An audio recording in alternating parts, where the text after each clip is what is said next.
I want to let you in on a little secret that we've been using as our secret sauce for planning advertising campaigns.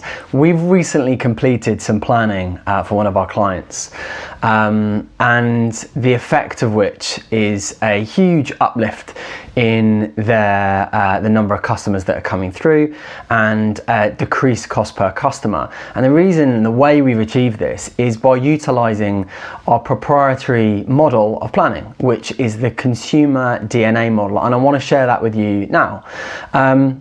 The consumer DNA model enables you to take a consumer, take someone that you're reaching with your ads, from unaware and as a cold audience, unaware of you and your product and your service, all the way through to acquiring them as a customer.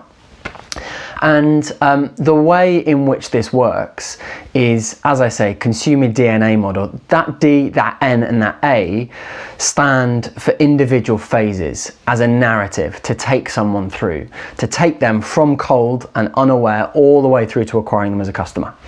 The D of the DNA stands for drive awareness, and your role there is to show the user, show the prospect, how great your product and your service is at answering their specific challenges and their issues and the problems that they're facing in their life or in their business. So at that stage, you want to touch on the features, you want to touch on the benefits, but you very much want to position your product and service as the fixer of the challenges that they're facing. At the second stage, so you've got your D for drive awareness. At the second stage, you've got your N for nurture prospects of the DNA. So nurture prospects is about following up with those that have shown interest with your initial drive awareness ads and getting them to warming them up even further. And the way in which you do that is by showing them features and benefits in more detail. So you will have touched on the features and benefits of your product and service in your drive awareness ads, but the chances are they haven't really sunk in. If your drive awareness ads have done the right job, they will have made the prospect aware of who your business is and what your product and service is, but it won't really have sunk in how the features and the benefits of your product or your service. So the job at nurture prospects at the middle stage is to show those features and benefits and position the product as extremely valuable to the consumer. If you do that right, you will have warmed an audience up enough that they are then receptive to messaging where you're asking them to take an action. And that's the third stage. So you've got your drive awareness, nurture prospects, and at the third stage, you've got your A of your DNA, which is acquire customers. And that's a really simple phase, because at that stage, all you want to be doing is reaching the people who have come through the first two phases and are still showing interest in your ads, and asking them to take a specific action. And that specific action might be to go and fill out a form, to download a brochure, to become a lead, or to go to a website or to Amazon to purchase a product.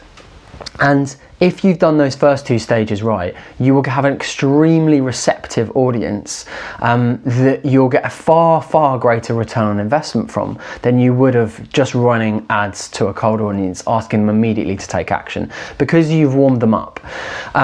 So to recap, you've got D for drive awareness, N for nurture prospects, and A for acquire customers. In terms of what you show people and the creative you want to be showing people, at the first stage, at the drive awareness stage, ideally we find it's best to deliver that kind of messaging through video. And ideally you want to be in the platforms, in the places where people hang out online anyway. So your YouTubes, your LinkedIns, your Facebooks, as you'd expect. The same with nurture prospects.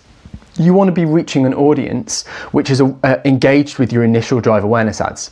So that audience, those that have shown interest in your first adverts, you then want to be remarketing to with your nurture prospect campaigns. So you're going to be reaching a fraction of the percentage of the people that you're reaching right at the top of those three phases in your drive awareness. But those that you do reach, you know are interested because they've already watched your first videos. Already watch your first creative. So with the nurture prospects phase, again, ideally you want to be showing videos or GIFs, or maybe you move to carousels and show people your products and services and enable them to engage with them and swipe through them. And then again, at the third stage there, at your acquire customers, you want to be reaching people who've engaged with your nurture messaging. So again, you're reaching a very small proportion of your drive awareness audience. It's a much small proportion, but those that you reach are going to be really engaged, and they're going to understand exactly the benefits and the features of what you're trying to position to them.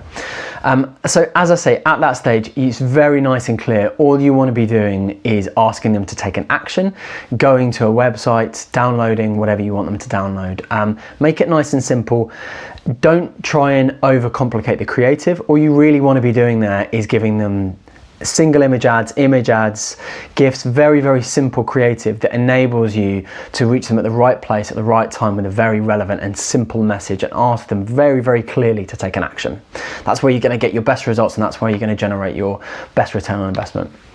I hope that was useful. Please let me know any questions in the comments below.